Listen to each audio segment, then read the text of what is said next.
los presocráticos, sobre todo con Tales de Mileto, se abandonó la racionalidad mitológica, religiosa, por adoptar un tipo de racionalidad materialista, en donde se está buscando ya no un fundamento divino a lo real, sino un fundamento material. Hacer historia de la filosofía es entender y explicar por qué se dio esa transición entre Tales de Mileto y la racionalidad mitológica religiosa de los antiguos griegos. De entrada, vean, de origen, la filosofía occidental es una ruptura respecto a las cuestiones religiosas. Por eso es anómalo que existan personas que crean que la teología es filosofía, porque de origen la filosofía no es teológica. De hecho, es una ruptura respecto a la religión, respecto a cuestiones divinas, etcétera. Chequen las máximas de Solón de Atenas, de Clébulos de Lindos y de muchos así llamados siete sabios de Grecia antigua. Y se darán cuenta que de una manera muy curiosa, esto que se conoce como los mandamientos de Moisés, se les parece mucho a las máximas de los antiguos sabios de Grecia. ¿Por qué? Bueno, porque la Biblia, la Torá, en sentido estricto, mejor hablemos de eso, la Torá fue escrita en el siglo VI antes de Cristo y bebió de muchas influencias grecolatinas, ¿sí? Para poderse escribir. Incluso, noten, ¿no? Términos como Génesis, es una palabra griega. Entonces, por eso a veces puedes encontrar estas similitudes en mitos griegos, como este de Pandora y Eva, ¿no? Está muy interesante eso. Aquí en el judio-cristianismo es muy común esto de, no, pues es que el bueno es aquel que es humilde y el bueno es aquel que, no sé, se compadece de otros y regala su dinero y este tipo de cosas, ¿no? Chorradas que pues ya, creo que todos nos las sabemos desde la cuna, ¿no? Para los griegos eso no es ser bueno.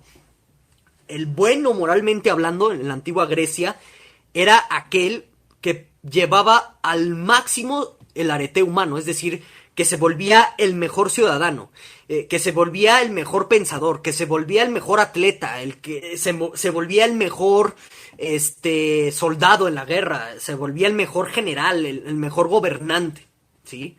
¿Por qué? Porque para la antigua Grecia el arete, de nuevo, ¿no? Era un modo de alcanzar la excelencia de las cosas y de la vida. Para los antiguos griegos ese es el propósito de la vida, que cada uno de nosotros nos volvamos mejores, un poco mejores todos los días. Y en la antigua Grecia hay, por ejemplo, pues un desprecio muy fuerte por la molicie, es decir, por la gordura. Puede esto estar justificado o no, porque en la antigua Grecia el gordo era aquel que no tenía disciplina, que no quería automejorarse todos los días para alcanzar la excelencia humana. En muchos sentidos, los antiguos griegos aspiran a ser semidioses, o dioses por completo. Es una moralidad muy diferente, como puedes darte cuenta, a la judeocristiana, donde, ay, no, qué bueno es ser pobre, y qué bueno es ser humilde, y el que trata de ser mejor todos los días, pues es soberbio y fuchi, ¿no? Totalmente diferente.